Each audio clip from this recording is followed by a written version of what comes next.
మా నాన్నగారు రాచర్ల వేణుమాధవ శర్మ గారి పదవి విరమణ కార్యక్రమం. నేను చిన్నప్పటి నుంచి మా ఇంట్లో సర్వసాధారణంగా ఎక్కువ మంది ఉపాధ్యాయ వృత్తిలోనే ఉన్నారు. అందులో మా తాతగారు కావచ్చు, మా అమ్మగారు కావచ్చు, మా నాన్నగారు కావచ్చు, అందరూ కూడా ఉపాధ్యాయ వృత్తిలో ఉన్నటువంటి వాళ్ళే ఎక్కువ మంది. నేను చాలా చిన్నగా ఉన్నప్పుడు మా నాన్నగారికి ఉద్యోగం వచ్చింది. దాని తర్వాత మా మొదట దుమ్మాలలో పోస్టింగ్ వచ్చిన తర్వాత ప్రతిరోజు కూడా ఉదయం వాళ్ళు స్కూల్కి వెళ్ళడం, వాళ్ళు స్కూల్కి వెళ్ళినటువంటి ఒక అరగంటలోనే నేను మా అక్క ఇద్దరం కూడా స్కూల్కి వెళ్ళడం, మళ్ళా సాయంత్రం వచ్చేసరికి మేము వచ్చిన తర్వాత అమ్మా నాన్న ఇద్దరు ఇంటికి రావడం. అంటే ఎప్పుడు కూడా అయితే వాళ్ళు స్కూల్కి వెళ్ళే టైము, మేము స్కూల్కి వెళ్ళే టైము రెండు కూడా ఒకేసారి ఉండేటివి.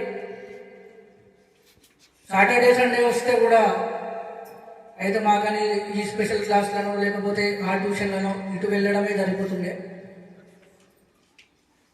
కాకపోతే నాకు గుర్తున్నంత వరకు కూడా చిన్నప్పటి నుంచి ఎప్పుడు కూడా మా నాన్న నన్ను కానీ మా అక్కను కానీ ఒక్కసారి కూడా కొట్టలేదు, ఒక్క దెబ్బ కూడా వేయలేదు. వాస్తవం చెప్పాలంటే పిల్లలని ఎలా పెంచాలి అని అంటే మా నాన్నగారిని చూపిస్తే సరిపోతుంది.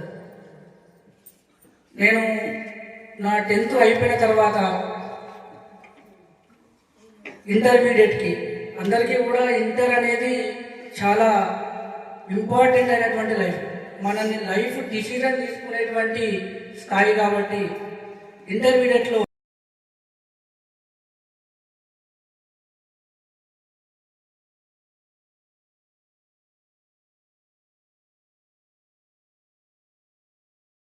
చీకటిలో చంద్రబింబం మా గురువు వేకువలో సూర్యదీపం అజ్ఞాన తిమిరములో అలమటించు జాతికి విజ్ఞాన సారథి ఐదారి చూపు పెన్నది. అజ్ఞాన తిమిరములో అలమటించు జాతికి విజ్ఞాన సారథి ఐదారి చూపు పెన్నది. ఆ మార్గపు హృదయమున అక్షర బీజములు నాటి సమాజమును కాపాడే సమతామూర్తి. చీకటిలో చంద్రబింబం మా గురువు వేకువలో సూర్యదీపం. మీరు ప్రతిసారి మా క్లాస్లో మా జీవిత చరిత్ర గురించి చాలా చెప్పేవారు, కానీ మేము వినిపించుకోలేదు. ఇప్పటికైనా నేను వెళ్ళిపోయినా కూడా మీరు నాకు ఒక్క కాల్ చేసినా మెసేజ్ చేసినా సారు మేము మీకు అందుబాటులో ఉంటామని చెప్తున్నాను సార్. మా క్లాస్ వల్ల కానీ మా వల్ల కానీ మా ప్రవర్తన వల్ల కానీ ఏమన్నా తప్పు చేస్తుంటే సారీ సార్. సార్ ఇంకేం మాట్లాడలేను సార్, చాలా బాధగా ఉంది. Thank you. అసలు ఈ వీడ్కోలు సమావేశం అంటే నాకు చాలా బాధగా అనిపిస్తుంది. ఎందుకంటే రేపు మేము స్కూల్కు వచ్చి రేపు చేయాలి.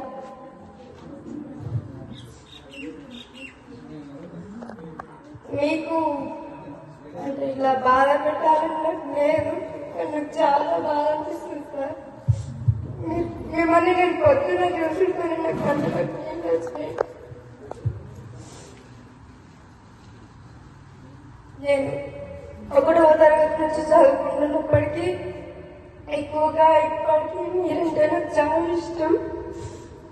నేను చదువుకుంటున్నప్పుడు మీరు చెప్పింది చేయనప్పటికీ ఏదైనా అనుంటే, ఏదైనా మీరు చెప్పింది చేయనట్టుంటే మమ్మల్ని క్షమించి మా అందరి పైన మీ ఆశీస్సులు ఉండాలని కోరుకుంటున్నాను.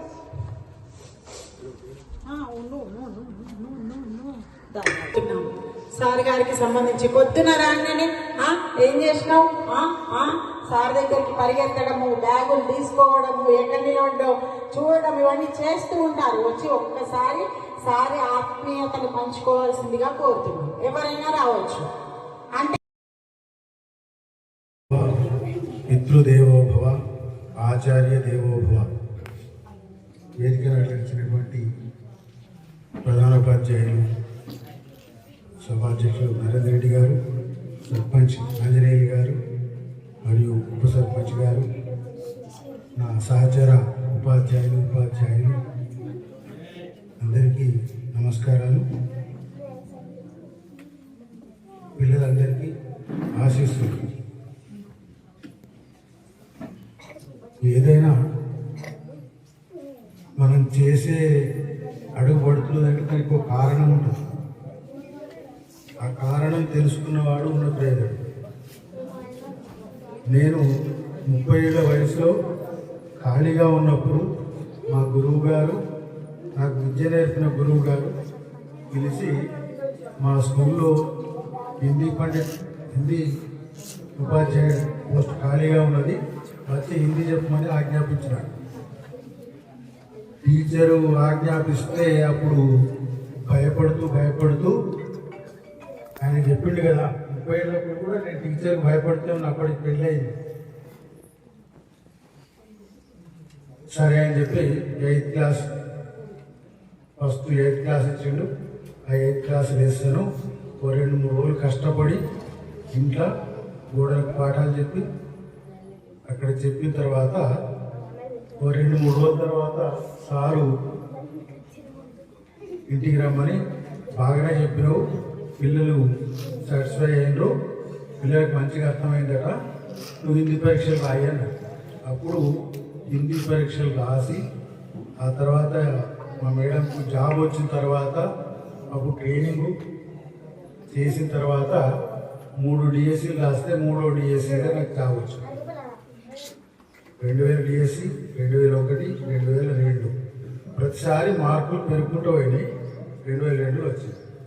వచ్చిన తర్వాత నుంచి నాకు అప్పటి వరకు ఈ టీచింగ్ ఫీల్డ్ కానీ ఇవన్నీ ఏం అనుభవం లేదు కదా. మొట్టమొదటి పోయినప్పటి నుంచి ఇప్పటి వరకు 23 సంవత్సరాలు పిల్లలే నా జీవితం. ఎండాకాలం సెలవులలో కూడా పిల్లలను పిల్లలను వదిలిపెట్టలేదు. ఇట్లా నడిచింది నా జీవితం. ఇప్పటి నుంచి రేపటి నుంచి ఎట్లా అనేది నాకు కూడా ఉంది బాధ. మిమ్మల్ని వదిలిపెట్టి నేను రేపటి నుంచి సార్ కనబడాడు, మీరు కూడా నాకు కనబడాడు. అర్థమైందా? ఎక్కడికైనా పిల్లలేనా. నా ప్రపంచం అంతా పిల్లలతోటే గడిచిపోయింది. బాధ వచ్చినా, కోపం వచ్చినా, సంతోషం వచ్చినా, దుఃఖం వచ్చినా, ఏది వచ్చినా పిల్లలతోటి మాట్లాడితే బాధ అయ్యేది, సంతోషం రెట్టింపు అయ్యేది. మన కోపం వస్తే వాళ్ళనే కొట్టేది. పిల్లలు నాతోటి దెబ్బలు తినడు విద్యార్థి లేడు. వాడు ఏమనుకున్నాడో ఏమైందో తెలియదు, కానీ ఎన్నడూ ఒక్క విద్యార్థి, అతి దుర్మార్గుడని ముద్ర వేసిన విద్యార్థి కూడా నాకు ఎదురు చెప్పాలి. చాలా మంది టీచర్లు ఎదిరించిండ్రు, వాళ్ళకి ఎదురు చెప్పిండ్రు, కానీ ముస్తాబాద్ అటువంటి దుర్మార్గం స్కూల్ అంటారు, అక్కడ కూడా నేను కొడితే నన్ను ఎదిరించి ఒక్క మాట మాట్లాడలేదు విద్యార్థులు. అది భగవంతుడు నాకు ఇచ్చినటువంటి వరమేమో. ఏదైనా కారణం లేకుండా జరగదు. నేను అపాయింట్మెంట్ అయిన దుమాల నుంచి అక్కడ విద్యార్థులకు ఏం బోధించిందో ఏమో ఇప్పటికీ వాళ్ళ ఫోన్లు మెసేజ్లు వస్తూనే ఉంటాయి. వాళ్ళ అభిమానం అది. మీ రిటైర్మెంట్కి వస్తాం సార్, ఎప్పుడో 2002లో 2003లో పాఠాలు చెప్పినటువంటి వాడు వాడిని ఇప్పుడు నేనే గుర్తుపట్టగానే వాడు వస్తా అని మాట్లాడతాడు. చాలు మీ అభిమానం చాలు నా జీవితానికి అనుకున్నాను. తర్వాత ముస్తాబాద్ బాయస్కి వచ్చిన తర్వాత నాకంటే పెద్దగా ఉన్న విద్యార్థులను కూడా నేను అదుపు చేసిన. క్లాసులో 90 మంది బాయస్ ఎట్లా ఉంటుంది ఇక. అటువంటి వాళ్ళ అభిమానాన్ని కూడా నేను సంపాదించగలిగాను. ఆ తర్వాత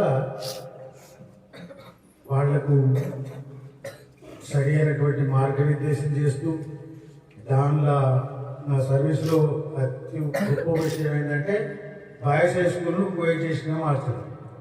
ఇది లక్ష్యంగా ఒక 3 సంవత్సరాలు పనిచేస్తే 3 సంవత్సరాల తర్వాత మెల్లగా అమ్మాయిలు చేయలేదు. కోఎడ్యుకేషన్ అయితే బాయ్స్ చెప్పినట్టు ఇంటారు. ఇట్లా 3 సంవత్సరాలు ఊరూరు కాలుబలం కట్టుకుని అక్కడ జేపీడీ విలేజ్ ఉంటుంది అవన్నీ అమ్మాయిలను ఏం చేసుకుంటే మంచిగా ఉంటుంది. అట్లా చేసినాం. ఆ తర్వాత పిల్లలను కథలు రాయిస్తే కథల్లో ప్రైజ్ వస్తే వాళ్ళని హైదరాబాద్ తీసుకెళ్ళడం, ఎక్స్కర్షన్లు తీసుకెళ్ళడం, ఊళ్ళకు ఇవన్నీ ఎన్నో పిల్లలతో చేయించడం. ఇప్పుడు ఎవరు దుర్మార్గుడు అంటున్నటువంటి విద్యార్థి గోడలకి ఇంటర్వ్యూ తర్వాత గోడలకిపోయినటువంటి విద్యార్థి పిహెచ్డీ చేస్తున్నాడు తెలుగులో. నేను తెలుగులో పిహెచ్డీ చేస్తున్నా సార్ అని చెప్పి మొన్న చెప్తే నాకు చాలా సంతోషం అనిపించింది. వాడు ఇంటర్వ్యూ తర్వాత ఎప్పుడూ స్కూల్లో ఉండలేదు. వాడు మిడ్ డే మీల్స్ లేదు, సిఫారసు లేదు, మనోళ్ళు వచ్చిందిగా. అటువంటి వాడు కూడా నా మాటలు మీ మాటలే సార్ నన్ను మార్చినాయి అంటాడు. వాడు నేను చెప్పిందే ఉండేది ఎప్పుడు రా క్లాసులు అంటే లేదు సార్ ఉన్నప్పుడు చెప్తే కాదు అని మాట్లాడితే అంతకంటే ఒక టీచర్ కావాల్సింది ఏమి లేదు అనిపించింది. ఎక్కడో ఎవరు దుర్మార్గుడు అయితే అనుకున్నాను, సమాజ వ్యతిరేక అయితే అనుకున్నాను. మరి తెలుగులో పిహెచ్డీ చేస్తున్నా అంటే అది మాటలు ఇట్లా చాలామంది విద్యార్థులు. తర్వాత అక్కడ హై స్కూల్ నుంచి యూపీఎస్ రావాలి. అది కూడా ఏ కారణము భగవంతుడు నన్ను అక్కడికి పంపించింది. అక్కడ పిల్లలకు భాగవత పద్యాలు, గజేంద్ర మోక్షం పద్యాలు అనర్గళంగా 100 పద్యాలు చదవగలుగుతారు పిల్లలు. చిన్న పిల్లలు 3వ తరగతి పిల్లల్ని వాళ్ళకి నేర్పించే అవకాశం నాకు కలిగింది. ఆ భగవంతుడు మధ్య కూడా పంపింది. అందుకేనే తర్వాత ఇక్కడికి రావాలి. ఇక్కడికి ఎందుకు వచ్చినావు? అసలు నేను చీకోడు అనేది నాకు ఐడియా అసలు లేదు. కానీ మీతోటి ఆ అనుబంధం బాగా లేవు. ఇదంతా ఏదో కారణంతో అప్పటి నుంచి ఇప్పటి వరకు కూడా ఇక్కడికి వచ్చిన మీకు పరిచయమైన, మీరు నాకు పరిచయమైన ఇక్కడ ఉండే స్టాఫ్లో నరేందర్ రెడ్డి గారు ఎవరు అనుకుని ఆయన వచ్చిన తర్వాత మాకు పరిచయం వస్తే శ్రీనివాసరావు తెలుసు, పనిచేస్తున్న సదారాన్ని తెలుసు, వంశీ కొత్తనే నాకు వంశీ సార్, రమేష్ సార్ అప్పుడు ఇప్పుడు చూసినాం. రమేష్ సార్ తర్వాత ఇద్దరు ఒకసారి వచ్చినాయి కదా. తర్వాత రాజు సార్ రావడం, ఇవన్నీ ఏదో నడిచినాయి. ఏది పాఠశాలలో పనిచేసినా నేను ఒక డెడికేషన్గా పిల్లలు వాళ్ళతో వాళ్ళు చదవాలి అని కట్టబెట్టుకోవడము అంటూ నేను ఎప్పుడూ చేయలేదు. వాళ్ళతో వాళ్ళు చదివేటట్టు మాటలు చెప్పడం అంతే. విన్న వాళ్ళు విన్నారు, వినని వాళ్ళు వినలేదు. ఈ వినని వాళ్ళు కూడా ఎప్పుడో ఒక్కసారి వాళ్ళకు ఖచ్చితంగా కలిగి తీరుతుంది. ఇంకా 4 ఏళ్లకు 5 ఏళ్లకు ఎప్పుడో అప్పుడు మాటలు గుర్తుకొస్తాయి. అప్పుడు మళ్ళీ ప్రయాణం మొదలెత్తేది, విజయం వైపు పయనం మొదలవుతుంది. అది నేను బలంగా నమ్మేవాడిని. అందుకనే మీకు ఎప్పుడైనా 4 మంచి మాటలు మంచి విషయాలే చెప్తూ వచ్చిన ఏడవద్దు బయట. ఎందుకంటే 10th మీరు కూడా ఉండరు, ఇంకో నెల అయితే మీరు కూడా ఉండరు. మీరు పోయినప్పుడు నేను ఏడవాలన్నా నేనుంటే మిమ్మల్ని నా బిడ్డలాగా చూసుకున్నా, నా బిడ్డ దూరంగా ఉన్నందుకు మీరే నా బిడ్డలు అనుకున్నా. అట్లా మీకు ఏదో ప్రేమ చేశాను తప్ప, అంటే ఇది నాకు అర్థమైంది ఏంటంటే మిమ్మల్ని ప్రేమగా చూడద్దు, మిమ్మల్ని ఎప్పుడు దూరం ఉంచాలి. అట్లయితే ఏం జరిగినా ఏడవరుగా ఏడవద్దు. మీరు కూడా వెళ్ళిపోతారు కదా, ఉండరా? మార్చిలో ఎగ్జామ్స్ మొదలైతే ఏప్రిల్లో మీరు వెళ్ళిపోతారు, ఇంకో కాలేజీకి వెళ్ళిపోతారు, మీరందరూ కూడా వెళ్ళిపోతారు కదా. వేరు వేరు కాలేజీలో చేరుతారు, ఎక్కడెక్కడో ఉంటారు. అవునా కదా? మీరు ఏడిస్తే నాకు కూడా ఏడుతాయి. నేను ఏడిపించి రాలే. ఫస్ట్ టైం దుమాల నుంచి వచ్చినప్పుడు అక్కడ పిల్లలు ఏడిస్తే ఇక పిల్లలు ఏడిపించాలనుకొని ఇక్కడ ఎప్పుడైతే ఇంకా పోతారా, ఇంకా సంవత్సరం అయితే ఇంకా సంవత్సరం ఉంది నేను ఇక్కడ వెళ్ళిపోతా మొదలే చెప్పుకుంటూ వచ్చిన వాళ్ళు రోజుకు మోటివేషన్. మీరు కూడా అదే చెప్పుకుంటూ వచ్చినా కానీ మీరు మళ్ళా వీటికి కూడా లేదు. 3 రోజుల నుంచి మీకు కనపడలే. నేను ఎందుకు మిమ్మల్ని మరపిద్దామనుకొని నేను కల్పించలే. ఆఫీసులో కూర్చుంటే నేను క్లాసుకు రాలే అని హెడ్ మాస్టర్ గారు నీకు క్లాస్కి ఎందుకు పోతారని అడగలే. ఏమర్థం చేసుకుంటారో సార్ ఏమైందో కానీ 3 రోజులుగా మీకు కనిపించలేదు. ఒకసారి కనిపించినట్టు వచ్చి మళ్ళీ ఆఫీసులో కూర్చున్నాను. ఎందుకంటే మిమ్మల్ని మీరు బాధపడుతూ నాకు తెలుసు. ఆ బాధ వద్దు. ఎందుకంటే టీచర్గా ఏం చేయాలో అది చేసేసినాం. మీరు నా మాటలను, నా మీద అభిమానం కనుక ఉంటే, నా మీద ఇంత గౌరవం కనుక ఉంటే, మిమ్మల్ని నేను ఎట్లా చూడాలని అనుకున్నానో అట్లా కండి అంతే. అర్థమైందా? అది నాకు చాలు. ఒక టీచర్ కావాల్సింది అంతకంటే ఎక్కువేం కాదు. తన పిల్లలు ఉన్నది ఏంటంటే తన దగ్గర చదువుకున్న పిల్లలు ఉన్నప్పుడైతే టీచర్ ఆనందపడతారు కదా. మీరు ప్రభుత్వ పాఠశాలకు వస్తుందంటేనే మా మీద సంపూర్ణమైనటువంటి విశ్వాసంతో వస్తారు. నేను చెప్పే మాటలు మీకు ప్రభావం చూపిస్తే మీరు ఇంత అమ్మానాలు చెప్తే వింటరో కానీ నేను చెప్తే వింటారు. అది కాబట్టి నేను చెప్పిన మాటలు జాగ్రత్తగా భద్రపరచుకోండి. మీరు ఇప్పటి నుంచి మొదలుపెట్టండి. మీరు ఖచ్చితంగా ఉన్నత స్థానానికి ఎదుగుతారు. ఎదిగిన వాళ్ళు ఉన్నారు. అట్టడుగు స్థాయి వాడే పైకి వెళ్ళగలుగుతాడు. అర్థమైందా? ఆల్రెడీ ఉన్నవాడు అక్కడనే ఉంటాడు. మనం వాడికంటే పైకి వెళ్ళే అవకాశం కేవలం ఎక్కడైతే అట్టడుగు స్థాయి ఉందో వాళ్ళకి మాత్రమే ఉంటుంది. అబ్దుల్ కలాం, అంబేద్కర్, ఇట్లా చెప్పుకోకపోతే చాలామంది ఉన్నారు. చాలామంది కడు పేదరికం నుంచి ఉన్నత స్థానానికి వెళ్ళింది కదా. వాడు పేదరికం నుంచి వచ్చింది కదా. అంబేద్కర్కు తిందామంటే తిండి కానీ పరిస్థితి కదా. అబ్దుల్ కలాం పేపర్లు వేసింది కదా. మరి అటువంటి పరిస్థితి ఉన్నది కాబట్టి మనం కూడా ఆ స్థాయికి ఎదిగే అవకాశం మనకు మాత్రమే ఉంది, ఉన్నవాడికి ఉండదు. పెద్ద పెద్ద ప్రైవేట్ స్కూళ్ళలో చదివిన వాడికి ఉండదు, మనకు ఉంటుంది.